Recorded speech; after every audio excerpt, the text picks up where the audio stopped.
नमस्कार दोस्तों, हिंदी क्लब में फिर से आपका एक बार स्वागत है। दोस्तों, अभी मैं आप सभी के बीच में 31 जनवरी 2021 को सीटेट में संस्कृत विषय के अंतर्गत पेपर फर्स्ट 1 to 5 के लिए जो संस्कृत में प्रश्न पूछे जाते हैं उसका आंसर की लेकर के उपस्थित हुआ हूं, जो 100% सही है। इसमें कहीं से भी गलती नहीं है, आप मिलान कर सकते हैं। और मुझे पूर्ण विश्वास है कि जो CBSE के द्वारा आंसर की दिया जाएगा, खास करके 1 to 5 के लिए और वो भी लैंग्वेज 2 के लिए, वो इस आंसर की से कहीं बाहर नहीं होगा।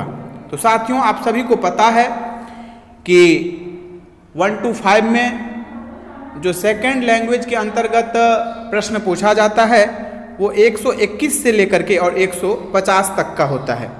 यहाँ पर आप लोग देख सकते हैं 121 से 150। तो मैं अभी आप सभी के बीच में प्रश्न और उत्तर आपको बताऊंगा, ऑप्शन नहीं बताऊंगा क्योंकि समय थोड़ा सा कम है, इसलिए मैं ज़्यादा समय नहीं दे पाऊंगा। आप सभी इस गद्य को पढ़ लिए होंगे। यहाँ पर क्या कह रहा है इसको जानना बहुत जरूरी है। ऊपर में कि निर्देश अधोलिखितम गद्यांशम पठित्वा तद आधारित प्रश्नानाम 121 से 128 तक विकल्पात्मकोत्तरेषु उचिततमम उत्तरम चित्वा लिखत। विकल्प को चुनना है और उसके अनुसार जो है वो आपको आंसर लिखना है। आगे हम लोग देखते हैं। आप सभी एक एक करके इस गद्य को पहले ही पढ़ लिए होंगे। इसी के अंदर में जो है वो 121 से लेकर के और 128 तक का जो है वो आंसर होगा। इसी में आपको ढूंढना है। ये गद्य इतनी बड़ी है, आप देख लीजिए। चलिए हम लोग मिलान करते हैं। आप सभी गद्य देख लीजिए। निर्धनः इति पदस्य विग्रह कथम स्यात्। निर्धन का क्या करना है यहाँ पर, तो विग्रह करना है। तो इसका जो करेक्ट आंसर होगा वो होगा आपका चौथा, निर्गतम धनम यस्य स। आगे हम लोग बढ़ते हैं। 122 नंबर प्रश्न आप सभी के सामने में। शिलानोदनम कुरु इति कस्य कृते निर्देशः आसीत्। अब यहाँ पर यदि आप इसको ढूंढेंगे तो आपको जो है वो मिल जाएगा इसका आंसर। मैं एक एक करके यदि आपको ढूंढ के बताने लगूंगा तो समय ज़्यादा लग जाएगा, इसलिए मैं आप सभी को आंसर बता देता हूं। इसका जो करेक्ट आंसर होगा वो होगा तीसरा, दुर्बलकाय पुरुषस्य कृते। अब इसमें आप देखिए कहीं पर भी आपको दुर्बलकाय दिखता है तो समझ लीजिए कि उसके आसपास में ही आपको आंसर दिखेगा। आपको इस गद्य में देखना है और इसी में आपको क्या है तो इसका आंसर मिल जाएगा। सबसे ऊपर ही है, ये देखिए, ग्रामे आशीत कश्चन दुर्बल कायः। ये देखिए। इसी प्रकार से आगे हम लोग देखते हैं 123 नंबर प्रश्न। सह नितराम खिन्नः इति वाक्ये नितराम इति अव्यस्य कः अर्थः। नितराम खिन्न इति वाक्य, इसका क्या पूछ रहा है, अव्यय पूछ रहा है। तो इसका जो करेक्ट आंसर होगा वो होगा आपका चौथा। क्या होगा, अत्यंतम। अर्थ पूछ रहा था यहां पर नितराम का। आगे हम लोग देखते हैं 124 नंबर प्रश्न आप सभी के स्क्रीन पर। अलम चिंत्या इति वाक्यस्य अभिप्रायः।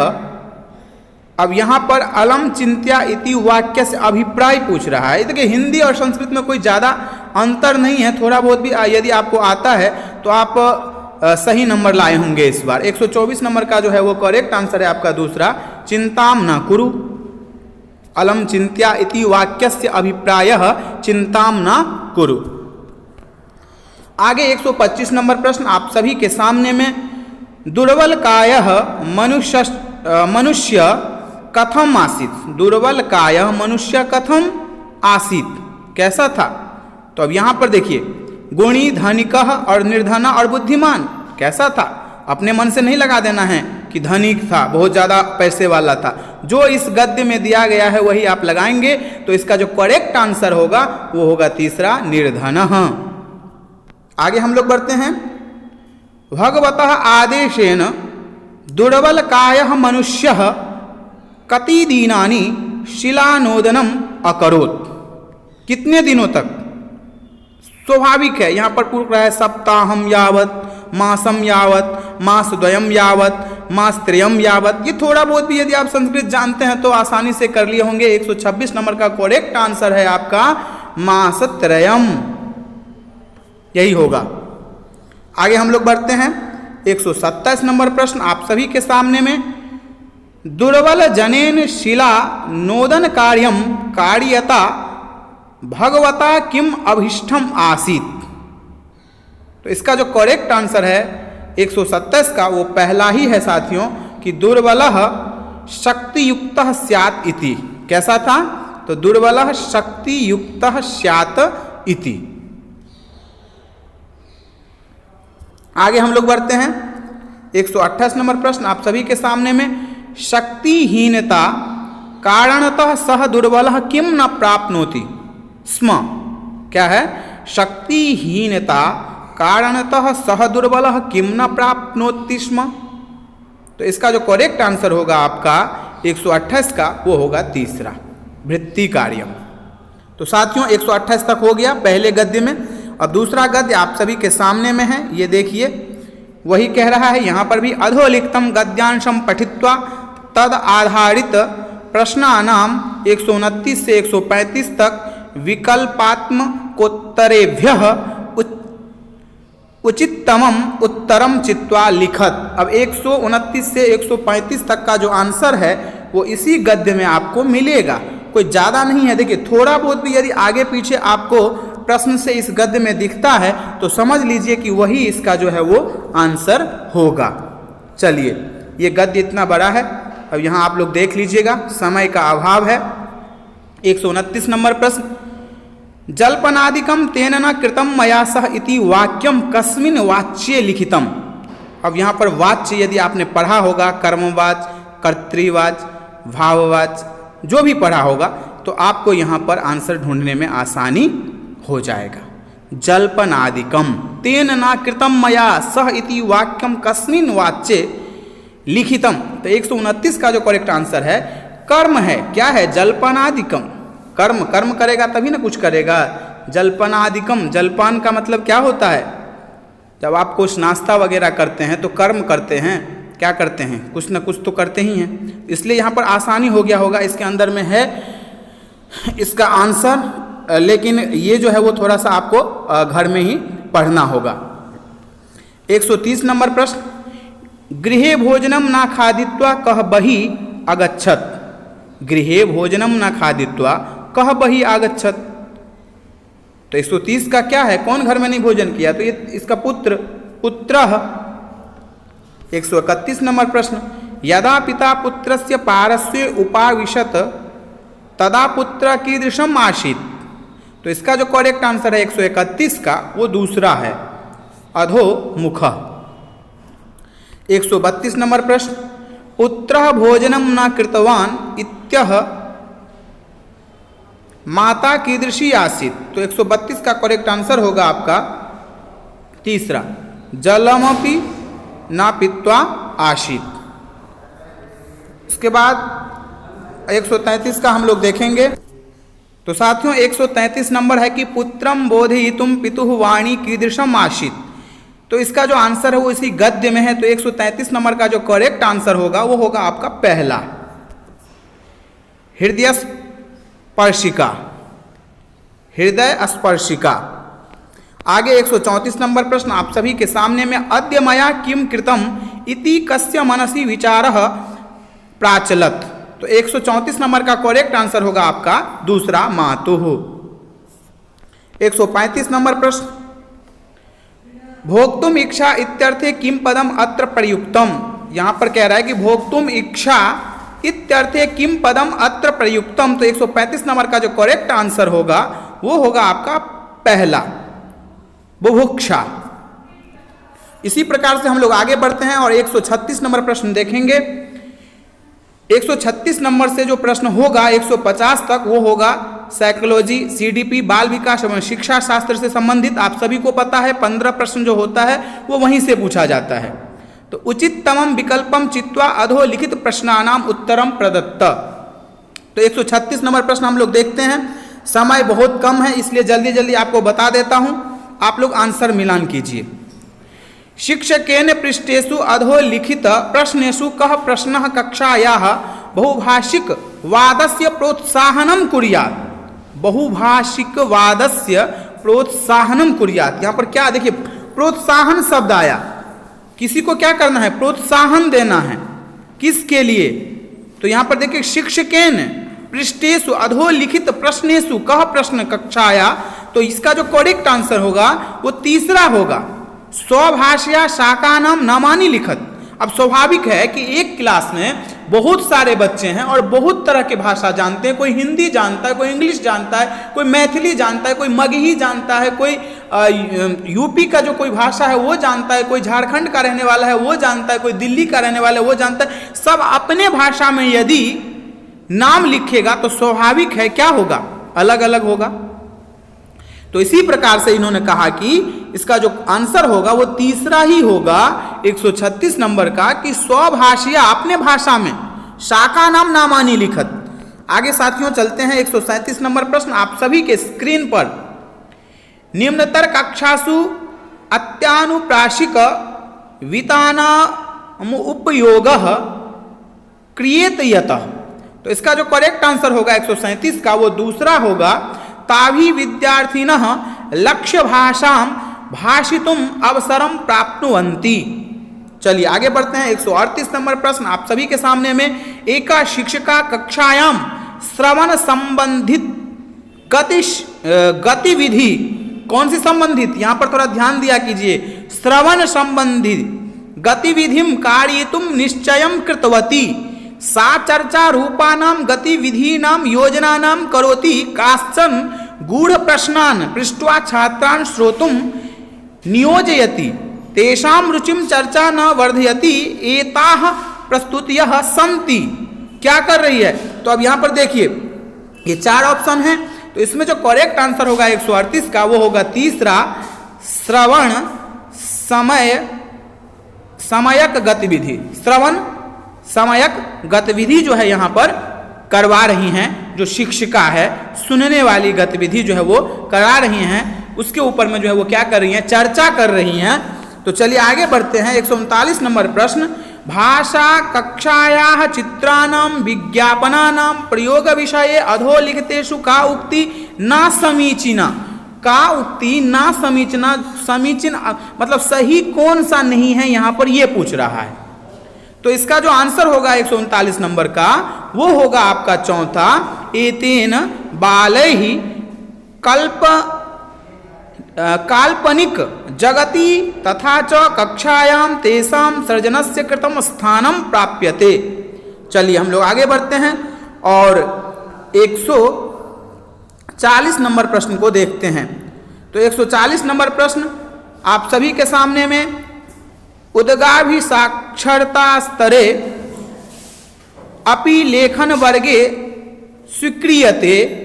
तो यहाँ पर क्या स्वीकृत करेंगे आप, तो यहाँ पर शब्दानाम, वाक्यानाम, अक्षरानाम, चित्र अंकनम क्या करेंगे, तो यहाँ पर जो करेक्ट आंसर होगा वो पहला ही होगा, चित्रांकन करेंगे। शब्दानाम थोड़ा सा, क्योंकि क्लास छोटी है 1 से 5 तक के बच्चे हैं, वाक्य भी थोड़ा देखा जाए तो उनके लिए इतना अच्छा नहीं होगा। अक्षर कहेंगे निर्माण करने के लिए तो भी, चित्र यदि बनाने के लिए करेंगे तो टेढ़ी मेढ़ी कैसे भी वो बना ही देंगे, क्योंकि 1 to 5 के बच्चे हैं, वो छोटे बच्चे हैं। 141 नंबर प्रश्न आप सभी के सामने में, विद्यार्थिनः भाषायाः व्यवहारस्य आकलनार्थम निम्नलिखितेषु किम सार्वत्रिकम महत्वपूर्णम। विद्यार्थी का क्या करना है, भाषा का और व्यवहार का क्या करना है, आकलन करना है। तो कैसे करेंगे, वार्तालाप करा के करेंगे, चिन्ह अंक सूची से करेंगे, मूल्य निर्धारक श्रेणी से करेंगे, पात्राधानम से करेंगे, किससे करेंगे। तो 141 का करेक्ट आंसर वार्तालाप। स्वाभाविक है, इस तरह का प्रश्न दिखता है आपको कहीं भी तो आपको क्या करना है, सीधे उसी में टिक लगाना है, कहीं भी इधर उधर आपको नहीं करना है। तो चलिए आगे बढ़ते हैं 142 नंबर प्रश्न आप सभी के स्क्रीन पर। बालस्य भाषा अधिग्रहणे अधस्तनेषु कस्य भूमिका सर्वतो महत्वपूर्णा। बालस्य भाषा अधिग्रहणे, बालक को भाषा सिखाना है तो क्या करेंगे, क्या अपनाएंगे आप? तो देखिए यहां पर क्या होता है कि बालकस्य भाषा अधिग्रहणे अधस्तनेषु कस्य भूमि, किसकी भूमिका सबसे महत्वपूर्ण होती है भाषा सीखने के लिए? यहां पर कह रहे कि प्रसार माध्यम शिक्षकस्य परिवारस्य विद्यालयस्य, तो स्वाभाविक है कि परिवार में जो भाषा है वह बच्चा सबसे पहले सीख जाता है बोलना। जो भी होता है परिवार में जो बात बोली जाती है, माँ, पापा, ताऊ, दीदी, भाई, तो वो स्वाभाविक है वहां से सीख जाता है। उसके लिए उसको किसी शिक्षक को लगाना नहीं पड़ता है। आगे हम लोग बढ़ते हैं 143 नंबर प्रश्न आप सभी के स्क्रीन पर। व्याकरण नियमानम कंठस्थीकरणम खाली स्थान पद्धते केंद्रम अस्ति। व्याकरण नियमानाम, व्याकरण के नियम को क्या करना है, कंठस्थीकरणम पद्धते केंद्रम अस्ति। तो 143 का करेक्ट आंसर चौथा होगा, व्याकरणानुवाद पद्धति है। ये क्या है, पद्धति है।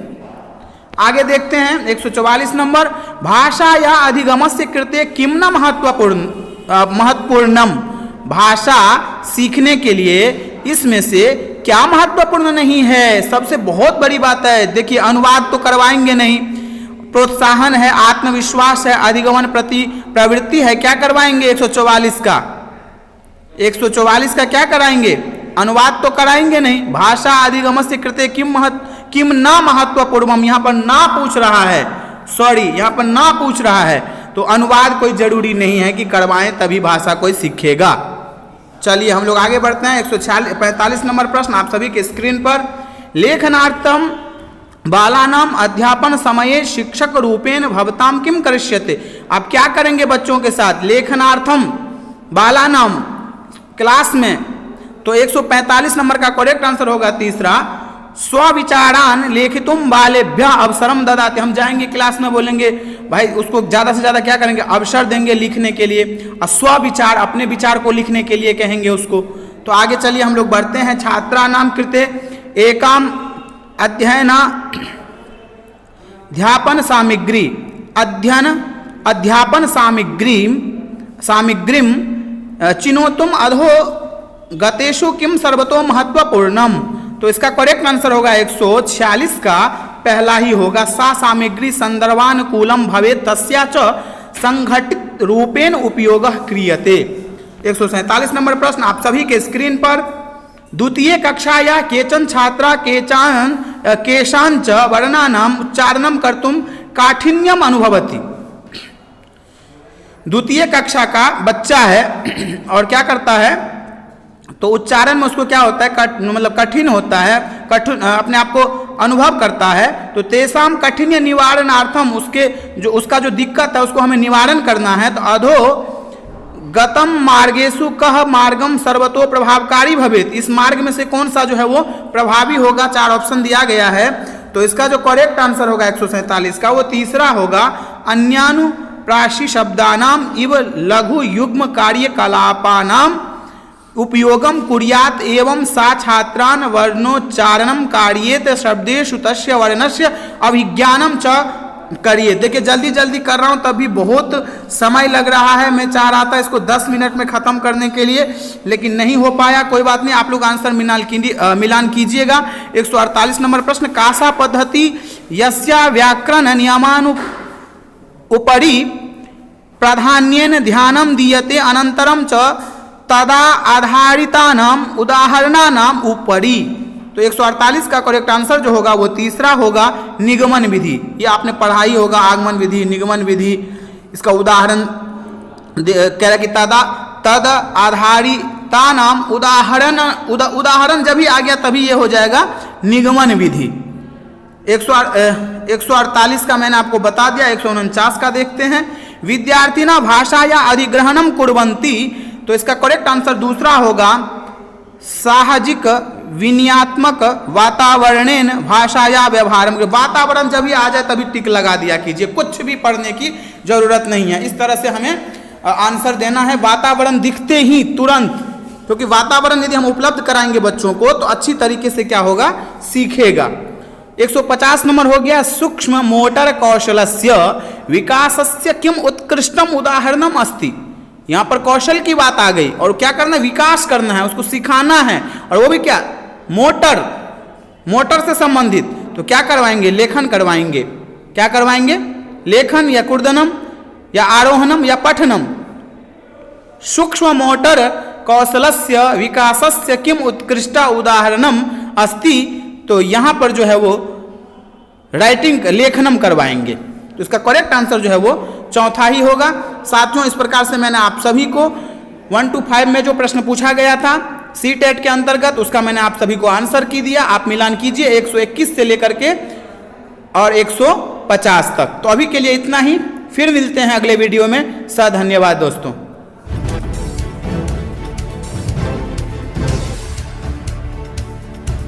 सब्सक्राइब कीजिए हिंदी क्लब को, दबाइए इस बेल आइकॉन को ताकि हमारा वीडियो आपको मिले सबसे पहले। शेयर करें अपने दोस्तों के साथ ताकि वो भी इसका लाभ उठा सके। ये सब बिल्कुल फ्री है।